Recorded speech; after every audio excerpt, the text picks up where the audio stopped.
আমার মনে হয় আমাদের আজকের পডকাস্টে মানে সেরা বুদ্ধি এটাই হইতে পারে। অনেক স্টুডেন্টই থাকে এরকম যে ধরেন সকাল 6টা পর্যন্ত ক্লাস করে, 7টা পর্যন্ত ক্লাস করে, তারপর সকাল টাইমটা পুরোটা ঘুমায়, তারপরে দুপুরে উঠে আবার পড়া স্টার্ট করে। এটা কিন্তু তাদের একটা সাইকেল নষ্ট হয়ে যায়। কীরকম সাইকেল আমি বলি, তারা যদি এভাবে করতে থাকে, ধরেন সে পরীক্ষার আগের দিন পর্যন্ত এভাবেই সে পড়ালেখা করে গেছে, বা সে যখন মেইন এক্সামের দিনে যাবে তাহলে তখন কিন্তু দেখা যাবে তার সকাল টাইমটা কিন্তু ঘুম আসতেছে।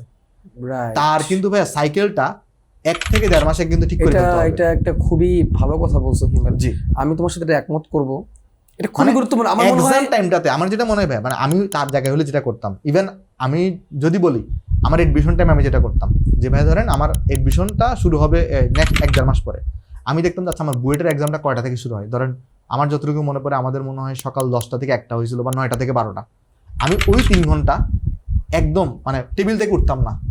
ওই 3 ঘন্টা আমি টেবিলে পানি নিয়ে বসতাম, ওই নিজেকে প্রস্তুত করা যে ওই 3 ঘন্টা উঠে যাবে না, ওই 3 ঘন্টা মাথাটাকে ওইভাবে ইফেক্টিভলি খাটাইতে হবে।